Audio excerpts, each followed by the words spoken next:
So those are comments on the commentary tracks, but now let us turn our attention to the supplements. Now, as I say, this is a release that is overflowing with supplements. It is packed to the brim with some, it is packed and then overflowing with supplements. It is that rich, supplement rich. And so let us focus on what we have here. So first off, I should point out once again that there is the 4K UHD disc and then the 2 Blu-ray discs. The supplements that we're about to talk about won't be found on the 4K UHD disc per se. We have the commentary tracks you can find accompanying the feature film on the 4K UHD disc, that's for sure. But when it comes to the supplements submenu, you won't find that on the 4K UHD. You're going to find it instead spread out over the 2 Blu-ray discs, Blu-ray disc 1 and Blu-ray disc 2. So Blu-ray disc 1, let's focus on what we have in the supplement submenu for Blu-ray disc 1 right now. So what do we have here? There is a lot going on here. So first off, we have Where It Began, The Origins of Wall-E. And this is a 2022 Criterion-based supplement, approximately 23 minutes. And this is focusing in on Andrew Stanton, once again, the director. Now, there is going to be a lot of Andrew Stanton in this and in one of the commentary tracks and a lot of the other supplements. And so I mean this in a very complimentary way, by the end of my exploration of the supplements, I felt I saw Andrew Stanton so much, I felt, what's the phrase? It was like I was Andrew Stantoned. It was that much Andrew Stanton. But I think that is reflective of just how much, I mean, he's the director after all, and he's front and center of sort of the creative process behind Wall-E. And he is thinking about so many aspects of this film, from head to toe, from top to bottom, from inside and out. And so we get that first glimpse of his true involvement here, starting with this Where It Began supplement. And here he talks about his what he describes as his cinema influences, art house cinema influences, in terms of his biography, and the idea too of how he maybe was able to then take from that the notion of storytelling, what he describes as the chemistry of dramatic tension. And he also focused on, he understood that there were certain, in his own cinema journey, he understood that there were a lot of films that he saw the names come up again and again, certain screenwriters that came up again and again. He noticed that then led him to understand that the screenwriting process or the storytelling process was indeed a key one. And this leads to some examples that he brings up. A number of the titles, by the way, most of them are titles that are featured in the Criterion collection. So that's a very interesting coincidence as well. So we have titles like My Life as a Dog that's mentioned, A Black Stallion is mentioned, and the like. And here there is a title that, as of now, is not in the Criterion collection per se, but there's Lost in Translation as well, which is another great film. And so he does speak too about Buster Keaton's influence, Charlie Chaplin's influence. He's then talking about, there's a phrase that he says here that while it's often regarded, or the idea of silent film language is a phrase that's used to describe Wall-E. Here he describes Wall-E not as a silent film per se.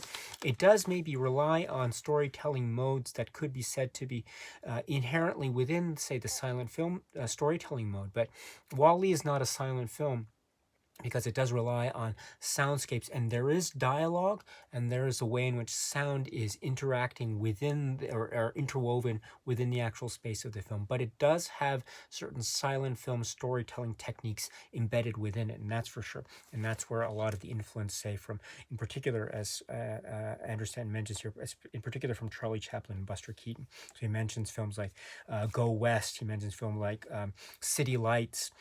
He mentions films also he refers to as the Holy Trinity, like The Red Balloon, Gallipoli, Close Encounters of the Third Kind, etc. And he also talks too about modern times, and so there are a lot of cinema influences that he speaks about. So, and the idea too that he's focusing here on the importance of storytelling technique, and you see a lot of that reflected, and a lot of care going into, and a lot of observation and attention to detail.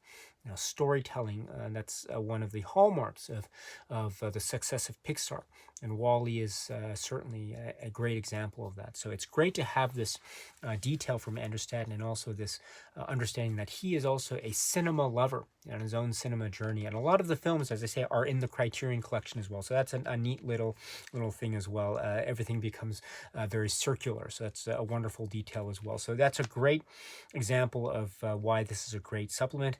Where it began, the origins of Wall-E with Andrew Stanton, approximately 23 minutes. But then continuing on with the Blu-ray Disc 1 supplements, we have Anatomy of a Scene, The Plant, and this is also described as being from 2022, so a recent Criterion supplement, approximately 16 minutes. This is also with Andrew Stanton, so we're going to be continuing on with our Andrew Stanton journey here. And here he's talking about a particular scene, or the breakdown of a scene that's referred to, or that was referred to in the production as the plant scene. And this idea too of he's really diagnosing and dissecting specific aspects of the way in which the scene turns, and turns with specific detail, and the philosophy and reasoning behind those turns and those choices that he makes, the storytelling choices that he makes. And so and this is very much what's the point of these this particular turn, what's the point of making these specific choices, how then to use aspects of cinema storytelling technique and style to apply that to those cinematic choices, etc. etc. The scrutiny over the details, as well as the lighters, and also this idea of laughter buying patience, the idea of pace and balance and speeding up and slowing down, and the idea there's one point when there's kind of a single take, or the illusion of a single take, or no cuts, which is also something that is part of the cinematic technique, but also part of the philosophy of telling the story. And then there's a moment too where the characters here of Wall-E and Eve, where they're balanced in a certain way, and so it's almost like a date scene, or a way in which they are acknowledging each other's existence and getting to know each other a little bit more. So in many ways, this is a very emotionally resonant scene, and so we get a lot of his detail and breakdown and analysis, and a true diagnostic assessment over the reasons why certain choices were made to make up this scene. And again, anatomy of the scene, the plant. This is another fascinating take, again, a detail-oriented, specificity-oriented director and storyteller that is Andrew Stanton. So it's wonderful to get that here. Again, approximately 16 minutes. And that's not all, because then we get another supplement here from 2022 with Andrew Stanton. This is a supplement that's created by Daniel Ray. This is a visit to the Pixar Living Archive, approximately 27 minutes. And so we have the visit to the Pixar rooms, or the archive, or the storage space, where you have all these shelves with boxes that are devoted to each of the Pixar films, and you go down the rows, and you go to the row that's devoted to the boxes for all the elements and archive materials for the production of Wall-E. So this is where we have essentially Andrew Stanton visiting this row in the storage space, and opening up the boxes and looking at a lot of these notebooks and design art and notes and memos, etc., that were part of the production of Wall-E. So this is great. So for example, he looks at some of the sketchbook designs, some of the early artwork that he had, Trash Planet, and also where the concept came from, or where the genesis of this idea of loneliness and the like came from. He mentions also Tom Hanks in the film Castaway, which is an interesting, and also there's some pre-design work that's included here.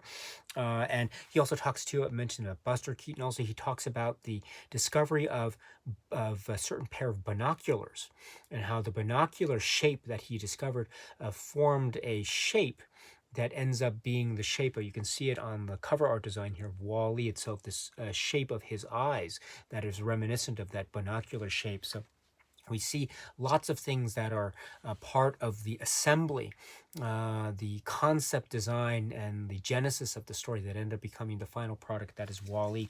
And also here he talks too, reminisces about his own life, about his time growing up as a kid, the idea of finding things on the beach as well. And so this is very much part of the life of discovery in terms of Wall-E and not just his garbage collecting, but also in terms of scavenger hunt type of adventure seeking. That is Wall-E, and that was also something that Andrew Stanton says came from his own life and a way of observing the world and the like. And so really great stuff. And then there's more detail about production art design, concept art design, and this leads to some interesting anecdotes in terms of the idea of how the story was put together, the writer's room concept, etc.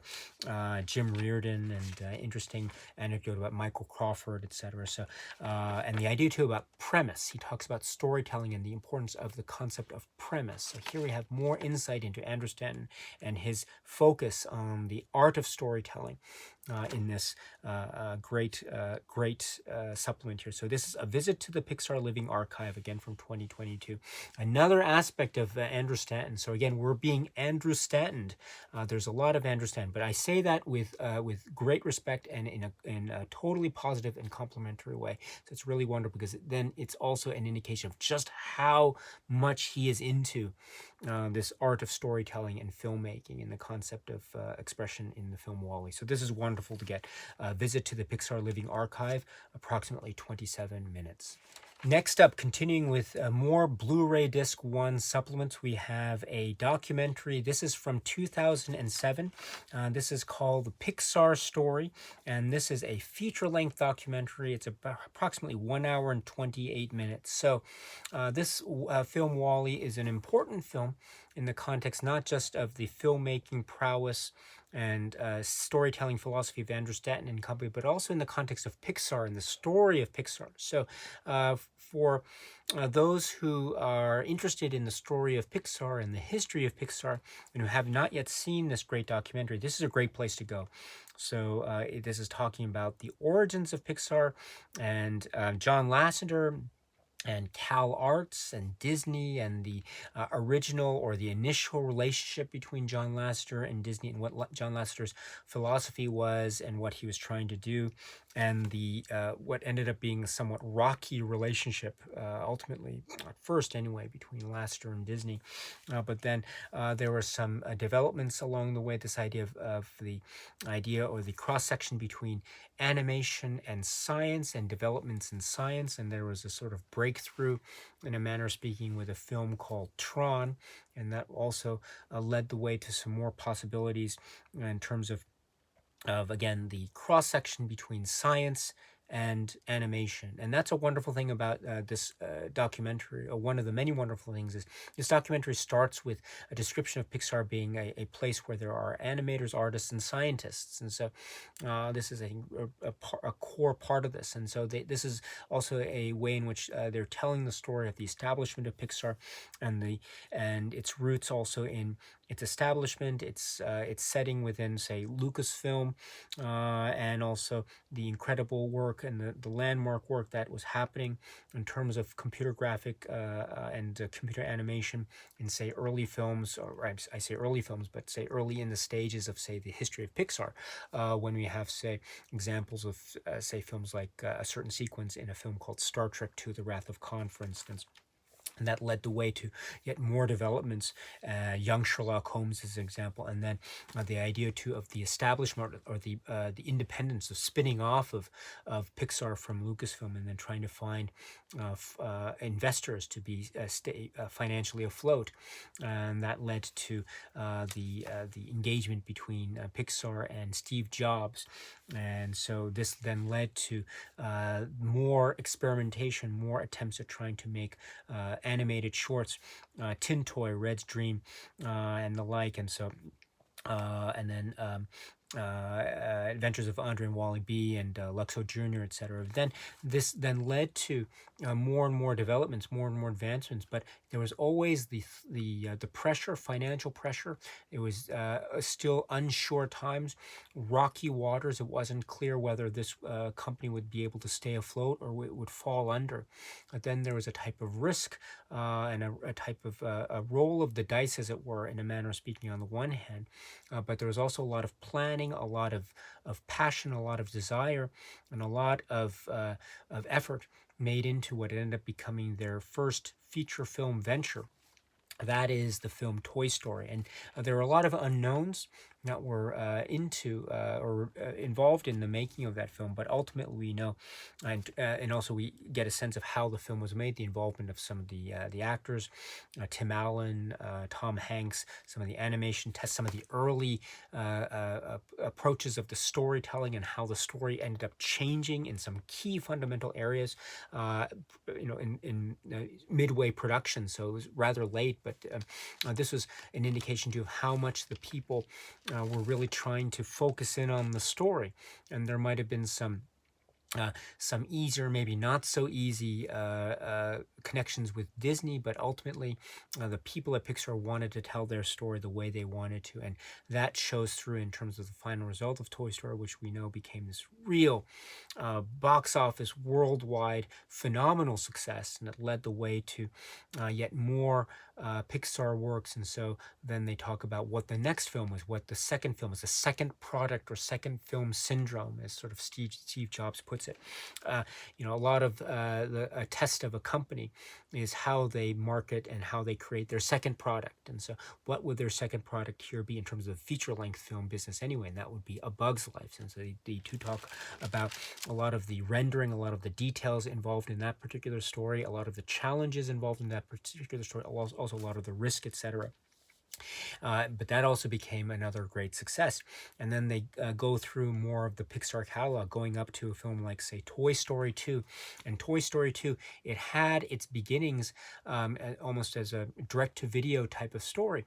But then, and also there was a lot of maybe lack of confidence, for lack of a better phrase, in terms of how successful the story would be. So then we understand that John Lasseter came back, and there was this real, almost total revamping of the storyline from a certain perspective, just reworking it from a very late stage, but it was necessary in order to try to get a true core of a story. And it ended up being so emotionally resonant and so super successful. And the documentary points out that this is, in many ways, Toy Story 2 is in many ways the point at which Pixar really established itself. I mean, it had points of success prior to that, don't get me wrong, but this is the point where it really established itself, and it found its almost core philosophy that was tested in prior works, but now it was grounded, and it was off and running with other filmmakers involved.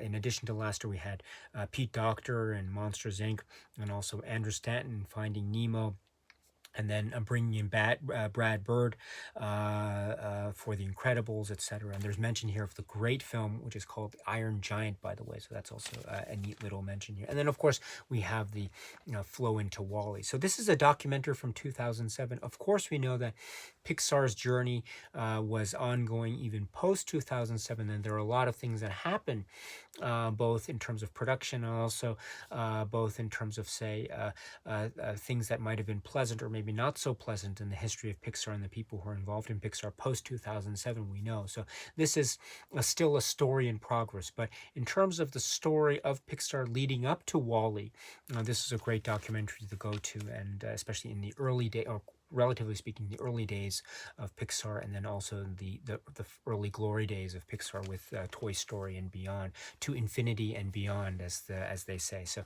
this is a great place to go, and if you haven't seen the documentary yet, this is a great place to get a sense of what Pixar is. So the Pixar Story, a feature-length documentary here, approximately 1 hour and 28 minutes. And then the Blu-ray Disc 1's supplements are rounded out with a series of trailers. There are, I count, 4 trailers trailer 1, trailer 2, trailer 3, and what's described as a Super Bowl trailer. And it's a nice little reference also to Toy Story as well. So it's great to have these trailers here. Again, round out these great supplements, some that are carried over archival from previous releases, and then others that are made by the Criterion Collection for 2022. So you get a nice mix of archival stuff, which is great, and also Criterion stuff, which is also great. And that rounds out the supplemental submenu section for Blu-ray disc number 1. So now let us turn our attention to Blu-ray disc number 2, because as we know, we have 2 Blu-ray discs, and the second Blu-ray disc is also packed with features. Now, when you put the disc into the machine, you'll go to the menu, and the menu has the following, say, subcomponents or subcategories: process, prophecies, robots, and short films. So we have these 4 submenus in the main menu. So again, they are divided into these 4 categories: process, prophecies, robots, and short films. So the first of these categories is process. And when you click on that, you go into a real long list of, I think I count approximately, yes, 14 supplements here, some of which are new, and some of which are carried over from previous home media releases. So you get a nice mix, I understand. So first up, we have Ralph E., The Art of a Color Script, and this is focusing in on comments from Andrew Stanton and Ralph Eggleston, production designer. And this is approximately 11 minutes. And here he talks about the concept art design or color script, which is a production designer tool in order to maybe draw or render a scene or an environment or a concept design aspect in these sheets or these strips or these works, these physical works that can then be that also show through the design aspect and also the idiosyncratic and unique qualities of a particular artist. Here we have Ralph Eggleston, and here this idea of Ralph Eggleston's own artistic qualities here come through in terms of his expressionistic designs, in terms of his use of pastel colors and the like. And this is also interesting too, because Andrew Stanton talks about his writing process, but also at the same time that he was writing the script, he says the production design or color scripts were coming into being. So it was like a parallel process, or not parallel, perhaps it was a unified organic process at once. So as he was coming up with the story ideas, you'd have the production details, the visual visualization of this coming into being at the same time. So this is a really interesting, again, storytelling tool. And again, we see also Andrew Stanton's other aspect of his storytelling philosophy shining through. So here is Ralphie, The Art of the Color Script. The Art of a Color Script, again, approximately 11 minutes. And then next up, we have Directing Animation, 12 Scenes. This is also described as being from 2022. This is approximately 18 minutes. And so we have, the title says, 12 scenes and specific aspects to those scenes and details that are involved in those. And so we have Building Wall-E, The Axiom, The Food Court, Interiors, The Promise of BNL, Humans, The Missing Planet, Elevator, Bernie, Hands, Homecoming, Escape Pod. And so we have these scenes and the breakdown of these and a type of a process and philosophy and procedure that's involved in terms of each of these scenes. Directing Animation, 12 scenes. Again, very fascinating breakdown, approximately 18 minutes overall, again described as being from 2022. Next up, we have what's described as the imperfect lens. And in the submenu, it's described as a Roger Deakins masterclass. And I think that's one way of describing it, because Roger Deakins is featured here. He's speaking. There's moments when we see a little bit of excerpts of him giving a type of lecture to some of the artists and people in the crew of Pixar Animation for purposes of Wall-E, but also there are some comments from Dennis Muren too, and these are people and artists that are being consulted in terms of trying to capture or render a sense of quote unquote reality in terms of the lighting, in terms of camera movement, in terms of rendering of lens, or the feeling of lens activity, or the feeling of how light is and shadow are interacting with the physical space, and how that would be reflected in, say, the camera work or the cinematography and photography of artists like Roger Deakins, and also in terms of special effects consultants and the like, in terms of Dennis Muren. So this is also in many ways a type of masterclass by Dennis Muren and Roger Deakins, but also in acknowledging the concept that also is part of Andrew Stanton's philosophy here, which is trying to capture the feeling of reality. Now, they acknowledge that this is, of course, a computer-animated rendered world and computer-animated characters, but at the same time, this is also a world, or a concept that's trying to capture a sense of reality. And that goes into all the details. That also goes into how scenes like this would feel were they shot in quote-unquote real time using lenses and the sort. And this also goes into some of the software that had to be developed at Pixar in order to really give the sense of how lenses would work, for example, and the focus in and focus out, and the depth of field, and the way that lighting and shading are interacting with the physical space and the characters within the physical space. So there's a lot of detail that goes into trying to capture the sense of the real. And so having consultants like Dennis Muren and then Roger Deakins as well is really, really essential to the success of this. So it's called The Imperfect Lens. This is approximately 14 minutes. And then that's not all, because then we have another one which is called Building Worlds from the Sound Up. This is described as being from 2008, and here we have some supplements again carried over, I understand, from other releases, circa 2008. This one happens to be focusing in on the soundscape. Ben Burt, and this is totaling 18 minutes. The production process in terms of sound mixing, sound recording, voice, because also Ben Burt is creating the soundscape, but also he is providing the voice and talking about how this is recorded. Also the idea of recording, the art of recording and creating sounds, and the Disney archive and the like. And so we have the history and the sort of approach there is to the art of sound recording, sound mixing, in terms of the sort of the take that is used for WALL-E, and also the history of this in terms of great examples from Disney and elsewhere. So this is another great one to have. I'm glad it's included here for this release. Building Worlds from the Sound Up, from 2008, approximately 18 minutes. And that's not all, because then also from 2008, we have a what's called Trash Planet, and this is approximately 4 minutes. And this is with Andrew Stanton and Ralph Eggleston, also Chris Bernardi and Chris M. Burrows, shading artists and set shading respectively. And here they're talking about the concept of Earth, the planet Earth, and the trash planet concept, and what the details were, what the thinking was behind trying to create this world for purposes of the landscape, the art, and also the sort of science fiction thematic details and philosophy that are inherent in the story itself. So another very insightful supplement. I'm glad it's also included here. Again, from 2008, approximately 4 minutes. Next up, we have WALL-E's Truck Tour. This is also described as being from 2008, approximately 3 minutes this time.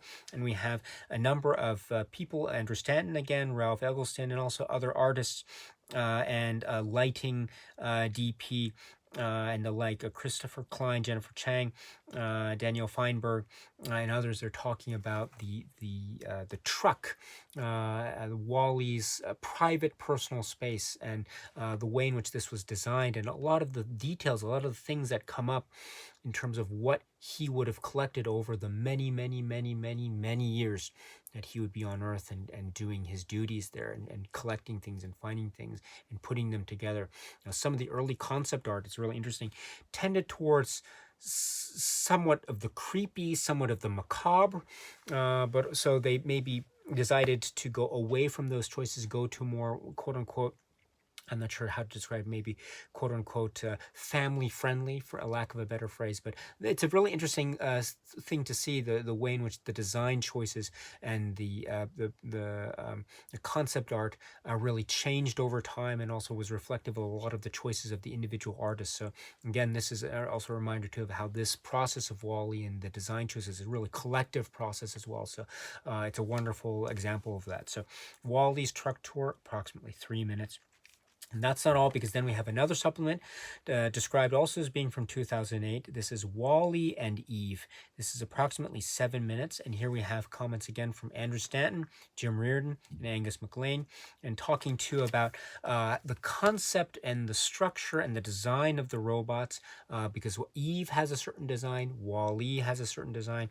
They talk too about using as a real world reference point bomb retrieval robots, and there's a type of way in which they move, and there's maybe a rhythm to their movement, and how this could be reflective too of Wall-E's rhythm. There's also the way in which his track feet have a certain reference point in reality as well, and also Eve and the design choices there, the way in which the design of the arms and the eyes and the head component and the body component, and what her arm turns in, and the functionality of that, etc. So again, the designs are so key in terms of the engagement with the world Wall-E. So it's great to have, again, two main characters here, Wall-E and Eve, as the focus of this supplement. Again, approximately 7 minutes from 2008, Wall-E and Eve.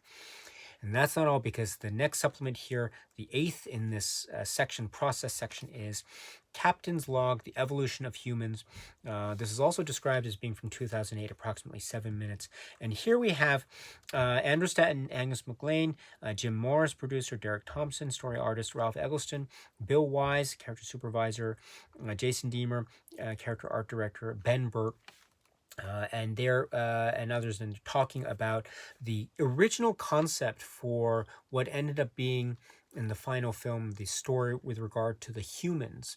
What that originally was, we understand, was maybe a different take, aliens with a certain, they have a design which they describe as being a gelatinous creature design, and they actually show some early concept art and the like, and how that was part of the story. But then somewhere in the middle of production, they decided to switch gears and turn that element into human beings. And this is also leading into some comments that were referred to in Andrew Stanton's commentary track, the first commentary track about the concept and the design for human beings. And I made some comments in that context about maybe how some viewers might regard this in a certain way, certain maybe critical or negative way. But again, here's another way that the filmmakers seem to be approaching this, which is the concept of looking at it first in terms of the infants and babies, and then also recalling the idea of the original design or the original concept of the aliens. And so that's the reasoning that is brought about in terms of the design structure of the human element of the story. So again, very interesting in terms of the reasoning or the thinking out process of the final product, of course. The final product is still ultimately subject to interpretation, various interpretations for many viewers. So whatever your interpretation is of this, that's totally legitimate, my friends. So please don't get me wrong. But here we have, again, some explanation about what the design choices were. And it's, again, a very fascinating point, too, as well, from a storytelling perspective, because it is telling us, too, that these storytellers were not afraid to change gears midway rather quickly and rather abruptly if it meant bettering the story. So Captain's Log, The Evolution of Humans, again from 2008, approximately 7 minutes. That's not all, because we have the 9th in this process section. It's called Go Live, and this is from 2008, approximately 3 minutes, because there are some live action elements to Wall-E. And so here we have Andrew Stanton again speaking about some of the live action elements, Fred Willard, working with Fred Willard, etc., and also the shooting aspect of that as well. So another way that live action is integrated into this computer animation story. So approximately 3 minutes, Go Live. Next, the 10th supplement here in this section, Notes on a Score. This is also described as being from 2008, 10 minutes. This is with Thomas Newman and Bill Bernstein, music editor, and also Andrew Stanton.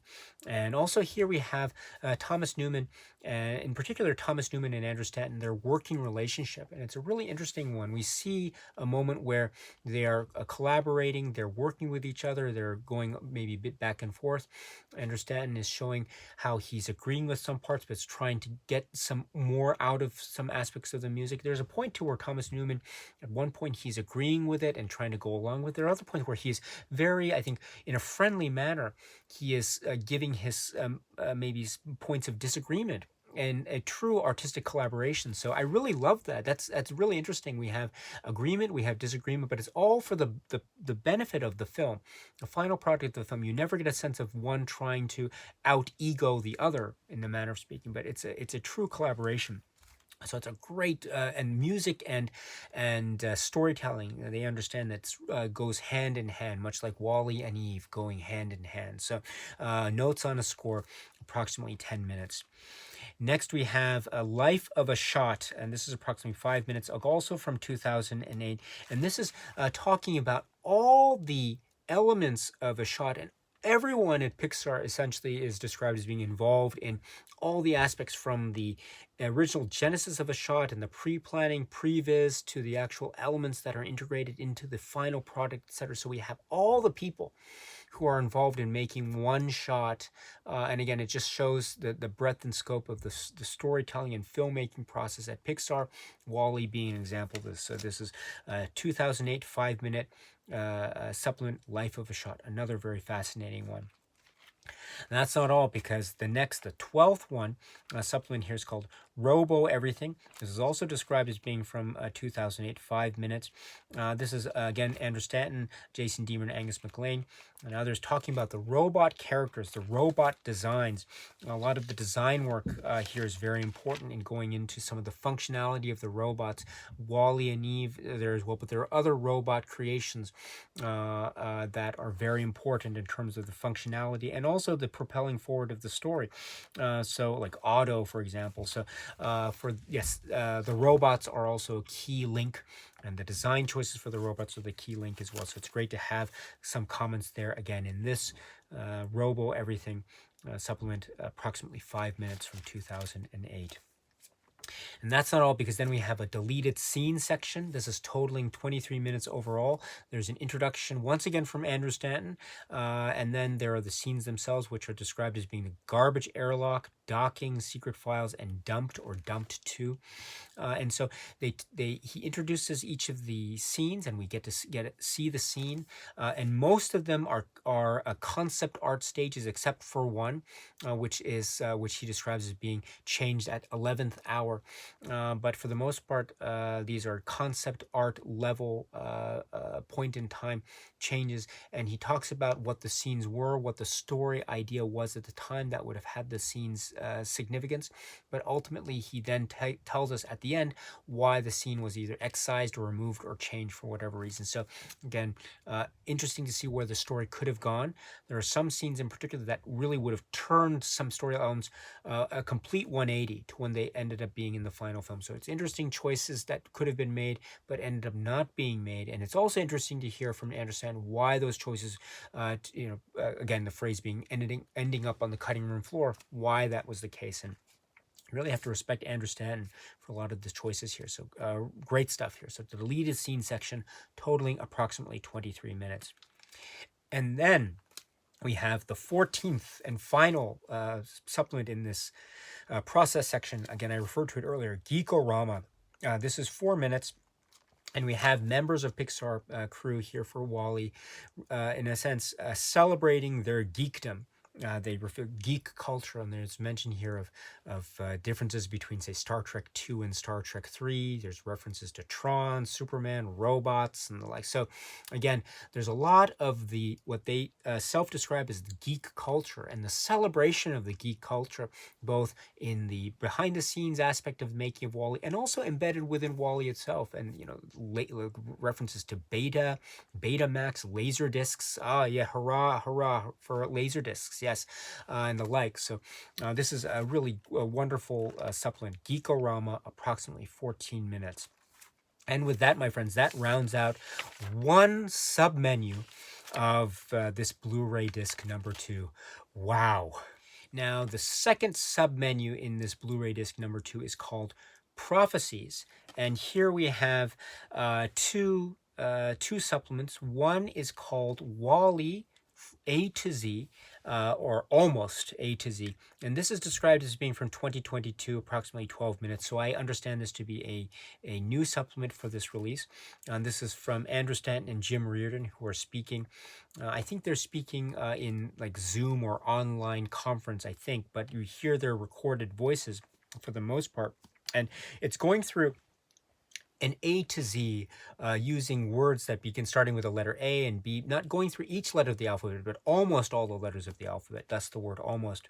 And so they talk here about they use this as the conceit for talking about specific aspects of the film, such as the dystopian nature of the storytelling, aspects of environment and climate change, the corporate influence as it's integrated into the film, collecting laser discs and collecting politics, this idea of reliance or over-reliance on technology. I also particularly took to this one where they talk about collecting and physical media collecting or collecting as a hobby. There's a phrase here, they say collecting is like Pringles, the potato chip Pringles. Collecting is like Pringles. That should be on a bumper sticker and put on a car somewhere. Collecting is like Pringles. That's a really neat phrase. So anyway, we have these and other topics that are touched upon by Jim Reardon and Andrew Stanton in this A to Z, or almost A to Z. It's great. WALL-E A to Z, 2022, approximately 12 minutes. So that's one thing. The second thing here is the BNL public service announcements, and this is totaling 8 minutes overall. And BNL is a key maybe component in terms of the functional or the functioning of the story and the corporate aspect of it. Whether it be benevolent in nature or otherwise, it's still ever present and omnipresent. And so this is also carried through in the creation of the feel of BNL through things like these public service announcements that were created for the film. So things like Captaining the Axiom, Operation Cleanup, Meet the BNL Bots, The History of By and Large, and all about the axiom. So again, building out the world, filling out the world. Again, BNL's part of this world in a very unique and integral way. So this is also very neat and exciting. So the public service announcements are also carried in approximately 8 minutes total. So that is the second of those supplements, the prophecy supplements. Now let's go to the third submenu, which is labeled robots. And here we have the first, which is, again, these are 2008. First is Meet the Bots, approximately 8 minutes. This is like a guide or a catalog through all the various robots that we have in a type of almost like an encyclopedia type of manner. So this is very interesting. So that's Meet the Bots, so 8 minutes. Because there are a lot of robots here, so it's great to have this very cute designs and very functional designs, utilitarian designs in this comprehensive encyclopedia type of supplement. Meet the Bots. The second in this robot section is called Wall-E's Treasures and Trinkets. This is approximately 5 minutes. This is actually, it serves as a type of, I think, animation or maybe even test animation of Wall-E the robot primarily. So this is an interesting almost concept animation in a manner of speaking of Wall-E, the character and functionality and movement. So Wall-E's Treasures and Trinkets. And then the third is Lots of Bots Read-Along Storybook. And so we have the Read-Along Storybook conceit that's used in this 3-minute feature or featurette or supplement.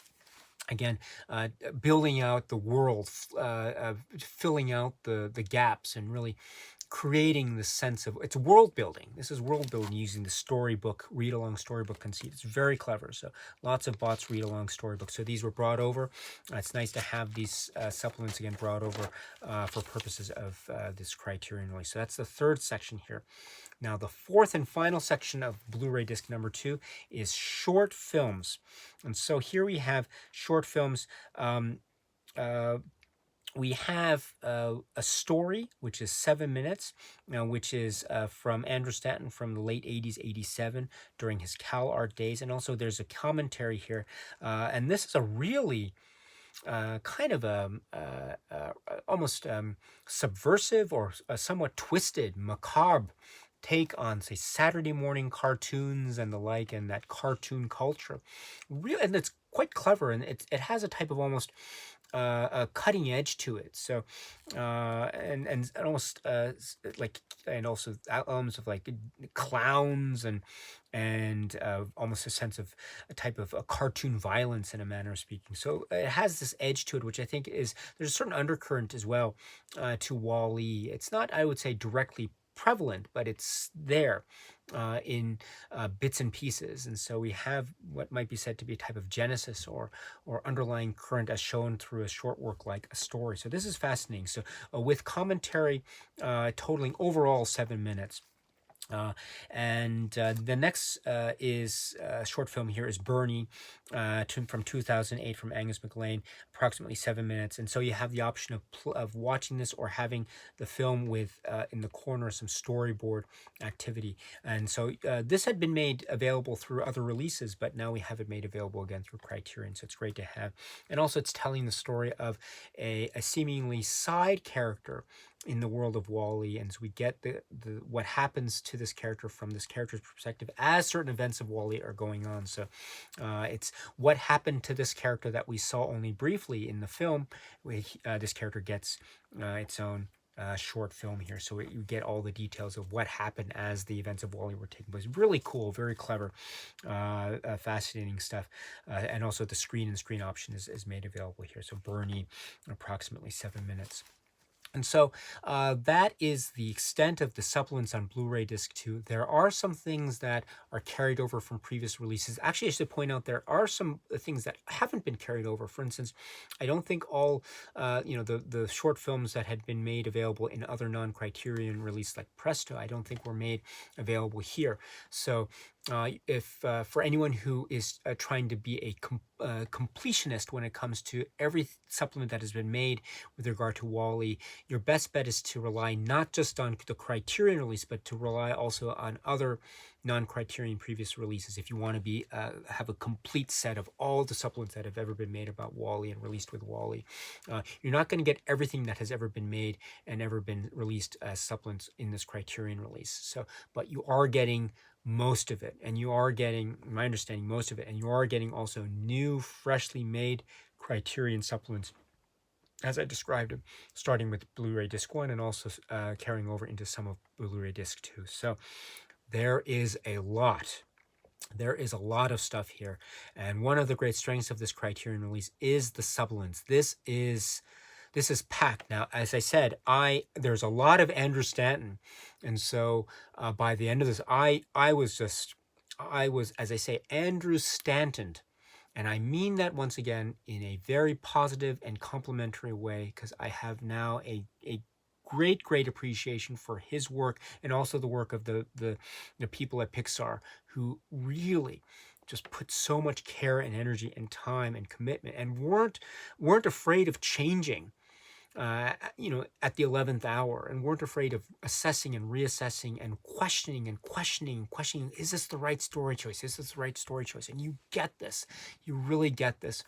And so at the end of being Andrew Stanton, I feel like I know a little bit more about his storytelling philosophy and that of Pixar. And I feel like I'm in a position to. I respectful. I respected the world of Pixar before, but now I'm really respecting a lot of the talent and the art and the care and craft that's going into the choices that are made for works like Wall-E and others. So this is a great set of supplements. If we're talking about supplements as being a place for learning and exploration, my goodness, you're going to get that and then some with these. So it's not full, complete set of supplements that have ever been made, but it is close. So well done, Criterion, for doing this. So now let us turn our attention to the packaging and the Criterion physical media presentation here. So we have Wall-E, again, the 4K UHD Blu-ray Combo Edition package here.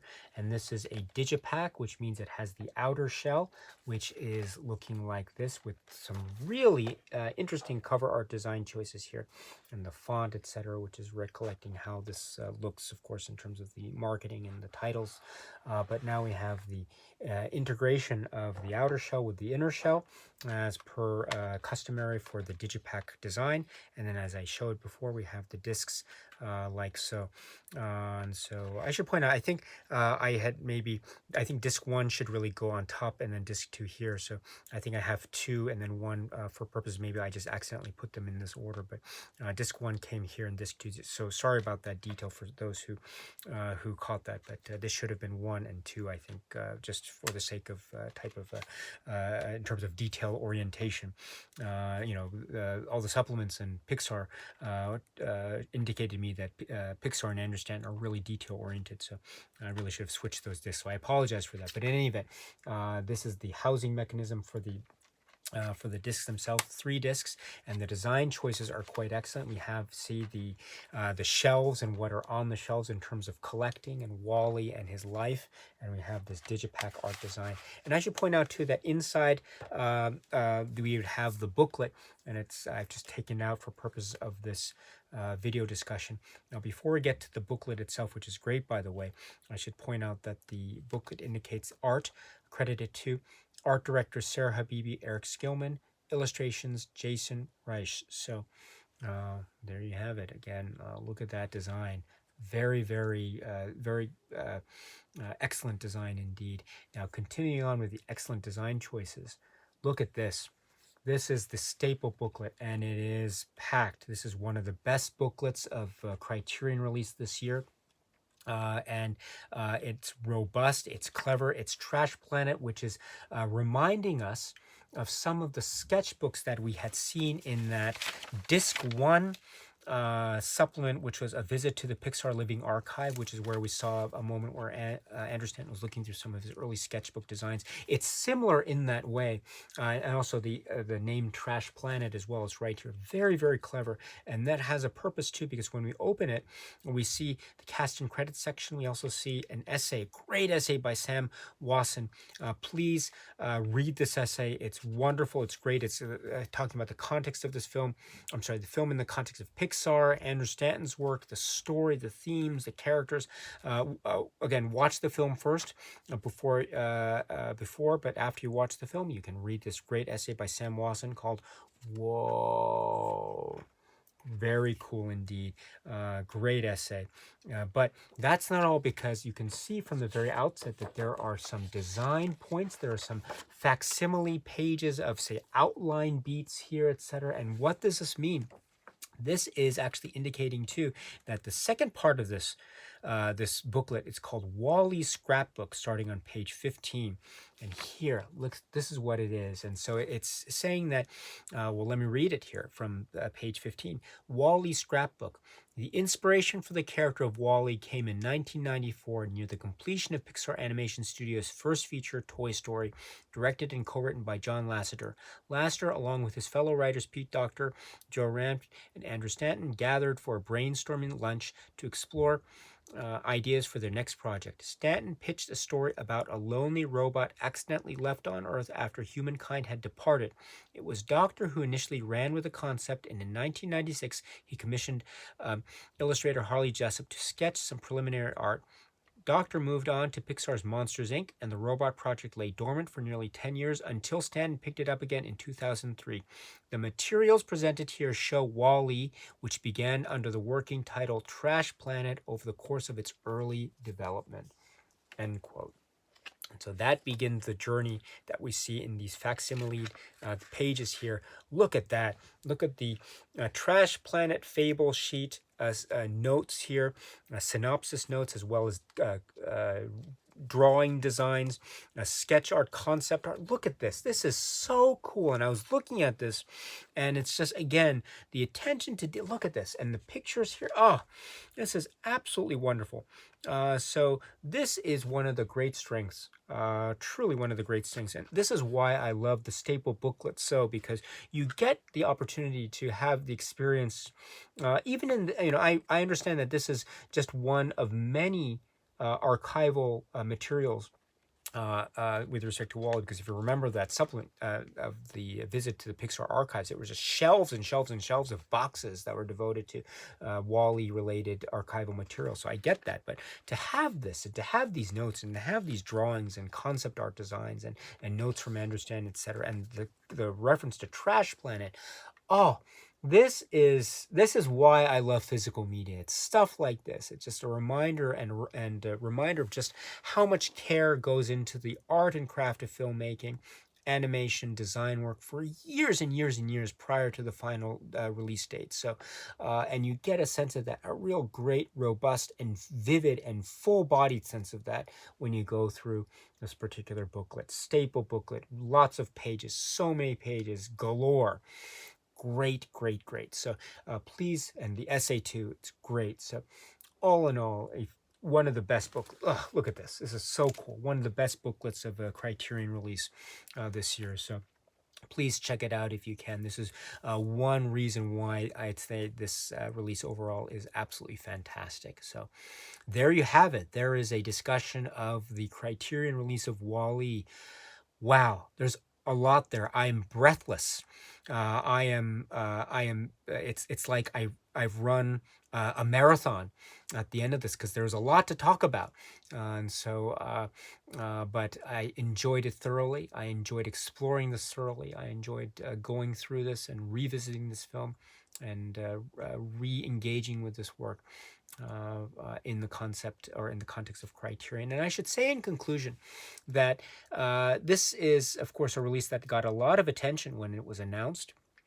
Because of the fact that Pixar filmed Disney and Criterion, and would this mean more similar types of releases in the future, and how people would feel about this? And so, I mean, whether people people who are fans of the Criterion Collection would like to see films like Wall-E in the collection, or maybe they wouldn't like to see films like this in the collection. So there's a lot of discussion about this when it was initially announced. But I can say that